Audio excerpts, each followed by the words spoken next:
díganlo.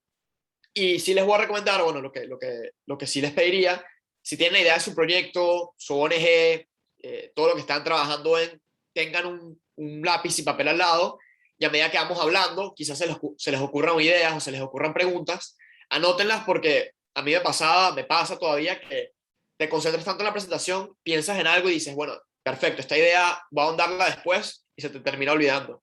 Entonces, mi recomendación y para que hagan las preguntas correspondientes. Entonces, bueno, lo que voy a hablarles un poquito hoy es del diseño y la fase de implementación de políticas públicas, sobre todo lo que he aprendido acá en la Universidad de Oxford y de la mano con la parte práctica y a los golpes, por no decir otra palabra, en Venezuela con mi ONG, que es Nutriendo el Futuro. Entonces, lo primero, ajá, lo primero que quiero decirles es que estas herramientas es más enfocado a el buen diseño e implementación de la política pública en sí, no es tanto teórico. Como diría tal autor, mira, yo realmente creo que se aprende en el terreno, entonces parte de eso es lo que hemos recogido acá con experiencias de distintos alumnos en la maestría. Y lo primero que parte, importantísimo, es el diagnóstico de la problemática. Y al diagnóstico me refiero no nada más a identificar el problema, sino cómo ese problema afecta a las personas que ustedes quieren beneficiar. Porque muchas veces pasa que está el síndrome del mesianismo, que creemos que conocemos la perspectiva o la realidad de una problemática en sí, traemos una solución, la implementamos y tiende a fallar. Y muchas de las razones es que no entendemos el porqué de la problemática en sí. Y a lo que me refiero es que todos hablamos de inseguridad, ¿no? No, es que la inseguridad, es que la delincuencia incrementa por estos factores. Y si es verdad, muchos de esos factores pueden ser repetidos a lo largo de un espectro o a lo largo del país. No obstante, si analizamos la inseguridad en el municipio de Sucre o la analizamos en Caracas o vamos a San Cristóbal, las raíces o las razones por las cuales la inseguridad está ocurriendo pueden ser muy diferentes. Y la única manera de determinar eso es involucrando a las personas que queremos ayudar. Y por mucho lo que yo les diga, y ojo, muchas de las cosas que voy a decir hoy parece sentido común, pero falta que nosotros mismos nos las digamos y nos las repitamos una y otra vez. Entonces, cuando estamos hablando de involucrar a los beneficiarios, es que ellos vean y construir confianza, que es clave importante de que su opinión, sus recomendaciones son implementadas. No pasa por decirles, mira, vamos a hacer esto, ¿qué opinan? Sino, estamos planteando hacer esto, ¿qué sugieren? ¿O qué creen que puede hacerlo mejor? Es muy diferente entrar de la mano a decir, mira, queremos construir esto junto a ustedes, a ustedes son un actor externo. Cuando tú involucras a la gente que quieres beneficiar, está comprobado que los beneficios, que el impacto tiende a incrementarse exponencialmente, porque se vuelven parte del proyecto, adquiere un sentido de autoridad, de pertenencia, lo cual hace que se involucren más y que sean más apegados al proyecto que están implementando. Lo segundo, una vez que ya tú identificas el problema, tú defines la problemática a tratar.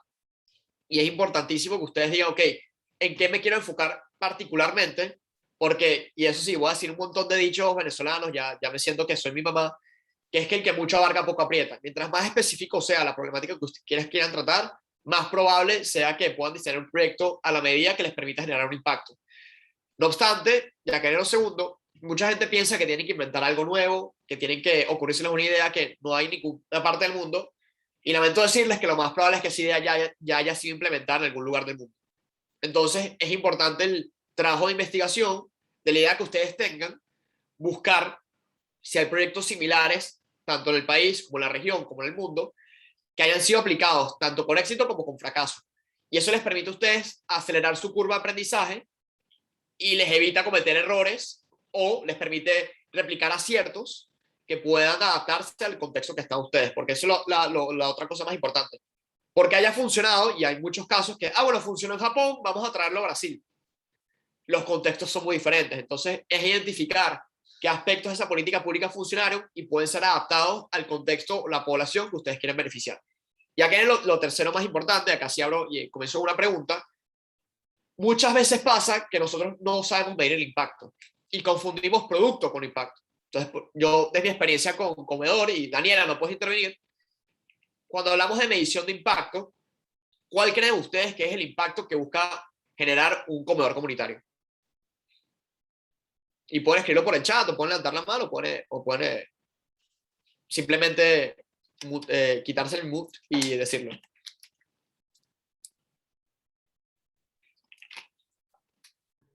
Ludwig, seguramente tienes una pregunta.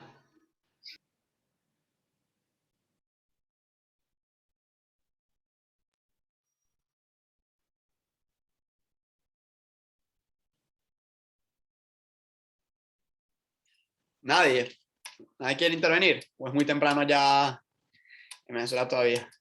No, de verdad que todo está claro. Excelente Samuel en su disertación. No, disertación, wow. Ya me sacaste 3 canas con eso.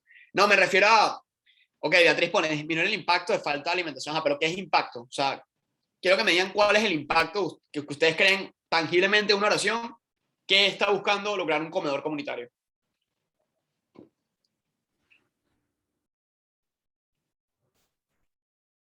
Ok, Leonardo, buena. ¿Alguien más?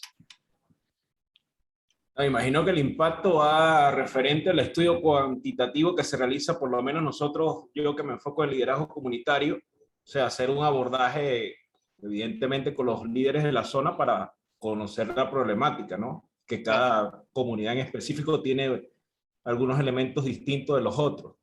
Pienso yo que a eso va enfocado el tema del diagnóstico que se tiene que realizar en primer aspecto. Ok, mira, estoy viendo unas respuestas increíbles en el chat y es mucho más sencillo. Y Leonardo dio con la tecla, que es de disminuir los niveles de nutrición. Muchas veces pasa que la gente piensa que el producto de estas tipo de iniciativas, y lo digo, bueno, de primera mano, es la cantidad de alimentos ofrecidos u otorgados. Y eso es el producto, ese no es el impacto. Lo que verdaderamente genera un impacto es saber que has disminuido la desnutrición en un tanto porcentaje o que mantienes saludable un porcentaje de la población. Y muchos de los proyectos que tiene a ver, lo mismo pasa con muchos de los proyectos que ustedes ven que no, que llegamos a tantas personas y tienden a medirse nada más a nivel cuantitativo y no, no cualitativamente. Entonces, por ejemplo, cuando hacemos eventos, el evento en sí no es un fin, es un medio. Cuando hacemos talleres de formación, no nos podemos quedar nada más con la cantidad de participantes que tuvimos, sino qué seguimiento le hacemos a esos participantes para ver si lo que aprendieron, si lo que les enseñamos, realmente se tradujo en un cambio de, de vida. O sea, por ejemplo, ¿cómo tú mides los talleres? Dimos talleres vocacionales a 100 chamos. Tu seguimiento tiene que ser, y tu impacto va a ser, cuántos de esos chamos terminaron aplicando y llegaron a la universidad, por ejemplo. Eso, y ese tipo de métricas es lo que hace la diferencia entre el éxito y el fracaso. Y ahora bien, ¿qué sucede? ¿Qué pasa muchas veces? Que nosotros no tenemos claro qué queremos lograr si una vez que arrancamos el proyecto. Entonces, todo es importantísimo que ustedes sepan de una vez qué quieren lograr para que en función de eso puedan diseñar instrumentos de medición que les permita lograr la meta que ustedes se han puesto.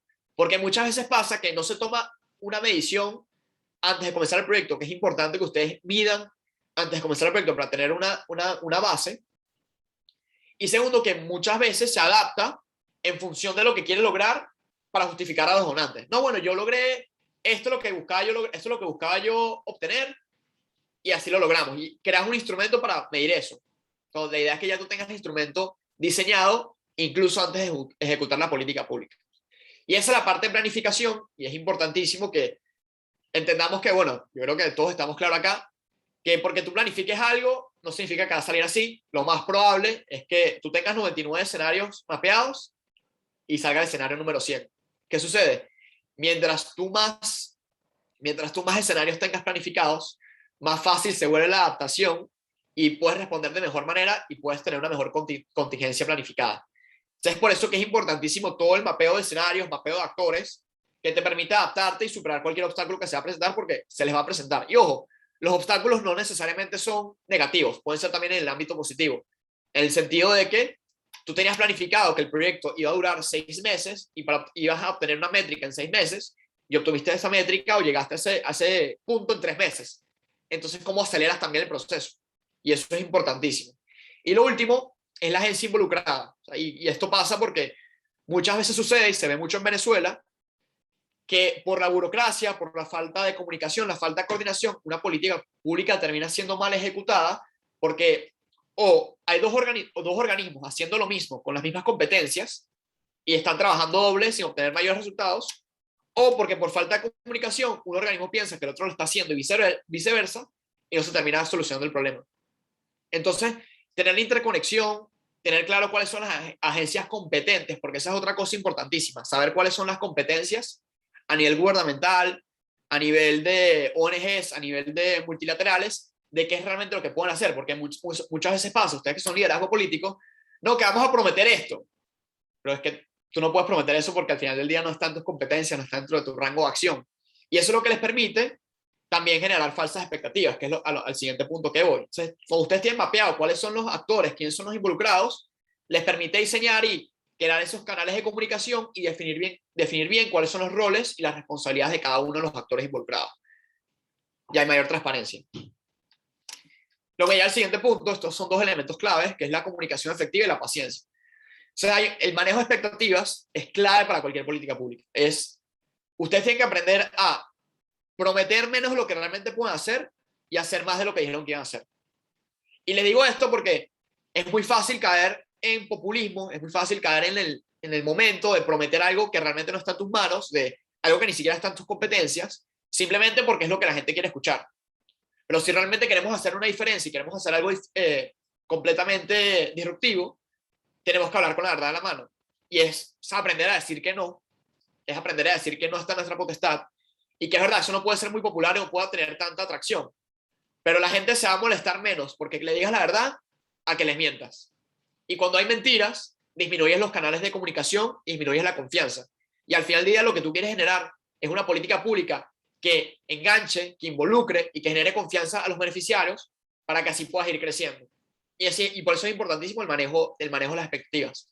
Lo segundo, creo que en la política está sumamente satanizado el hecho de reconocer o rectificar porque te hace ver débil, cuando creo que es todo lo contrario. Y esto se hila con lo que estaba diciendo anteriormente. Tú, para generar confianza, no tienes que tener miedo a decir, mira, ¿sabes qué? Esa opción que tú estás diciendo es mejor que lo que nosotros teníamos planteado. Vamos a adaptarlo.